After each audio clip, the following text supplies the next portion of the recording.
Hi, my name is Ashwani Kumar, and welcome to my UGC NET self preparation channel. Okay, so here to the in the UGC NET paper one, total 10 units we are having as per the syllabus given by the University Grant Commission. See, the out of the 10 units, unit one is the teaching aptitude, and second unit is the research aptitude, third unit is the reading comprehensions, and fourth one is the communication. Fifth and sixth unit is the logical and mathematical reasoning. Actually, fifth unit is the mathematical reasoning and sixth unit is the logical reasoning. And so I just combined both these two. Seventh unit is the data interpretation and eighth unit is the information and communication technology. Ninth unit is the people and environment, and the last unit is the higher education system. Okay, so total these are the 10 units, and we're going to discuss about the each and every unit in my channel one by one. Okay, next, so while coming to the first unit, okay, out of the 10 units we're having, the first unit is the teaching aptitude, and these are the contents we're having in the teaching aptitude. Okay, so here the first topic is the teaching, that is nature, objectives, characteristics, and the basic requirements. And the next topic is the learner's characteristics and factors affecting teaching, methods of teaching, teaching aids, evaluation systems, teaching style, and the steps of teaching. Okay, so total these are the topics we are having in the first unit, that is the teaching aptitude. Let's see the one by one. So before going into the topic, please don't forget to subscribe and share the channel, okay, to get the updates and notifications regarding the paper 1 self preparation and paper 2 electronic science self preparation, PhD and faculty notifications in IIT, NIT, IIIT, central and state government as well as private universities, and the latest news regarding the NTA UGC NET exam. Okay, so to get all these topics as a immediate notifications to your mobiles, laptops, or desktops, don't forget to subscribe the channel. And if your friends also preparing for the UGC NET exam, then share my link or channel to your friends also. It's really helpful to them for their self preparation of the NET exam. So while coming to the present topic, that is the teaching aptitude, in this video we are going to see the first topic, that is the teaching nature, objectives, characteristics, and basic requirements. Okay, and so before going into the first topic, that is this topic, the teaching aptitude. Okay, what is the meaning of the teaching aptitude? Okay, so here the teaching aptitude means an interest in the teaching work, orientation, implementing teaching principles and methods. Okay, so here we have to understand what are the different types of teaching principles are there, and what are the different types of teaching methods are there, and how to implement them. Okay, well, because if you are teaching, the each and every student is having their individual own mindset. Okay, so we can't justify that all the students are having the equal knowledge and all the students are going to show the same attention at the time of classes. So as a teacher, you must be ready with the different teaching methodologies and different teaching principles. So to the different if you are teaching to a different mindset oriented students, sometimes you have to apply the different types of teaching methodologies to make understand the students whatever you are teaching in the class. Okay, so that means here the teaching aptitude is nothing but it's a way of interest in the teaching work, orientation, and the way of implementing the teaching principles and way of implementing the teaching methods. So before implementing, you must know, as a teacher, you must know what are the different teaching principles and what are the different teaching methods. So to make you understand and to make you know all these concepts is nothing but a subject that is called the teaching aptitude. Next, while coming to the first topic, that is teaching, the nature and objectives, characteristics, and basic requirements of the teaching. Okay, so in this first topic, these are the three topics we are going to discuss here: the definitions of teaching, common characteristics of good teaching, nature and characteristics of the teaching. So while coming to the definitions of the teaching, actually so many people gave the different definitions to the teaching. The teaching is the process of attending to people's needs, experiences, and feelings, and making specific interventions to help them learn particular things. Interventions commonly take the form of questioning the students and listening, giving information, explaining some phenomenon, demonstrating a skill or process, testing understanding and capacity, and facilitating learning activities such as a notes taking, discussion, assignment writing, simulations, and practice. So these are all the process including in the definition of the teaching. But while coming to the this definitions of teaching, okay, as I said right now, according to the Bingham, Okay, according to his definition, teaching aptitude is a specific ability, potentiality, interest, satisfaction, and fitness in teaching profession. Okay, so it is a definition according to the Bingham. So you must keep in your mind this definition. Why? Because in the exam they are going to ask, okay, so according to the Bingham, which of the following are the definitions of the teaching aptitude? Okay, so you must be aware about this definition, or the definition given by the Bingham. Okay, that is, teaching aptitude is a specific ability, potentiality, interest, satisfaction, and fitness in teaching profession.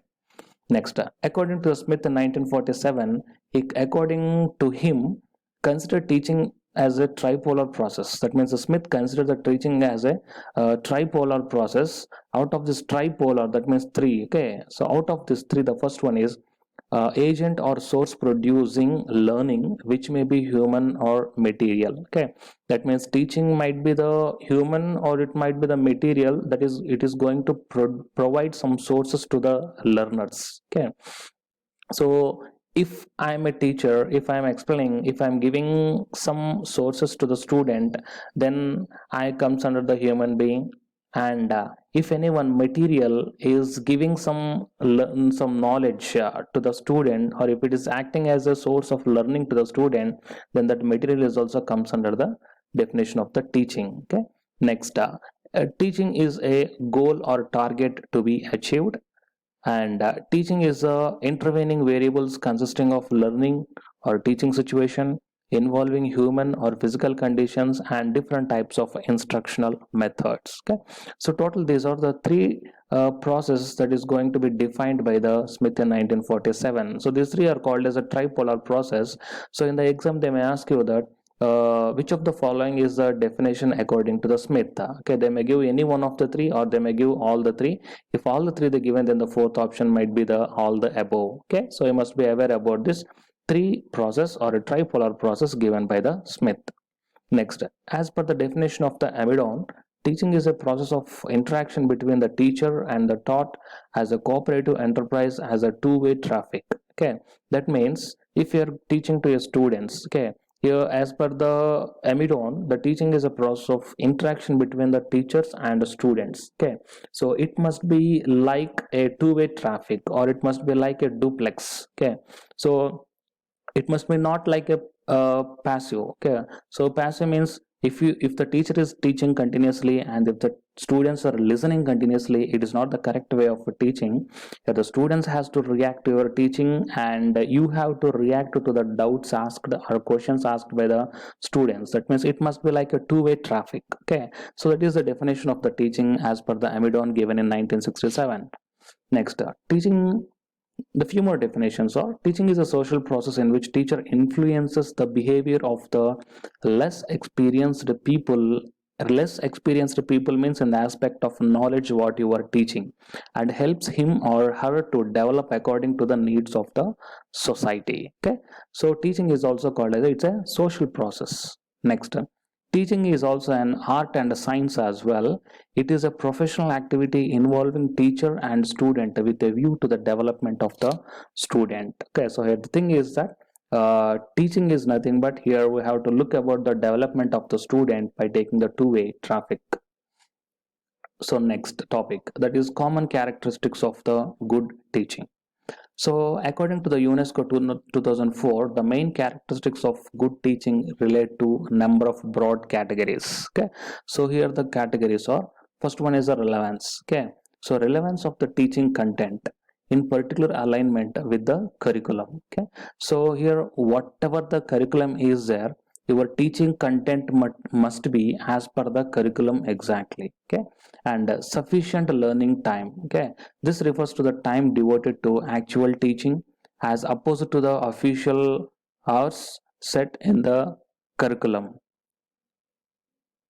And next one is a structured teaching in which learners engagement is stimulated their understanding monitored, and feedback and reinforcement regularly provided. Okay, so here the structured teaching means the learner's engagement is stimulated, and as a teacher you have to continuously monitor the way of understanding of the students, and you have to collect the feedback from the students regarding the way of their understanding levels. Okay, and reinforcement regularly provided. Okay, so the such type of monitoring and feedback has to be regularly to have to provide to the students. Okay, in the case of structured teaching.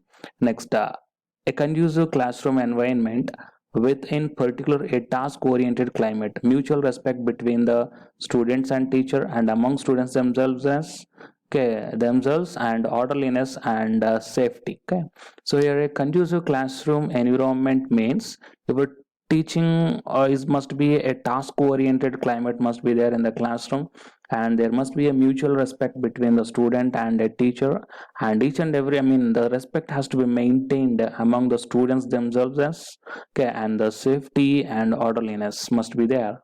Next, teachers with appropriate subject matter mastery, verbal intelligence, and motivation to achieve. Okay, so a teacher must be with a subject content master, and a verbal intelligence means how to talk with the students and how to tackle the students at any time of situations, and you must be like a motivator to the students so that they can able to achieve. Next, the third one is nature and characteristics of teaching. See here, these are the 10 different types of characteristics of the teaching mentioned. The main character of teaching is to provide guidance and a training to the student. Okay, so you must always guide and give the training to the students in which field or in which topic he is interested.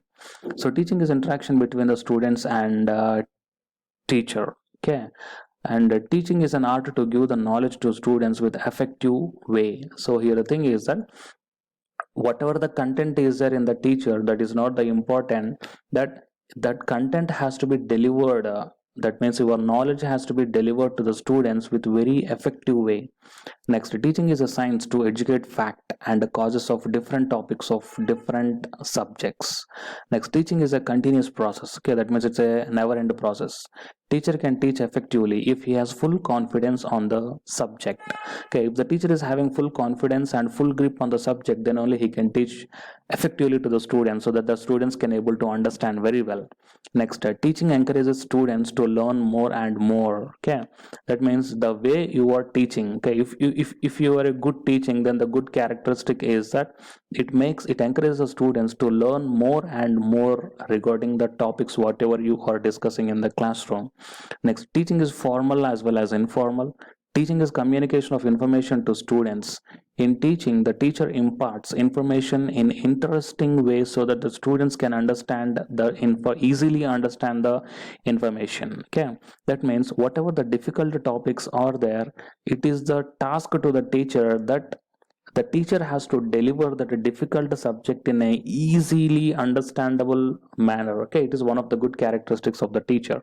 Next, the teaching is a tool to help a student to adjust himself in society and its environment.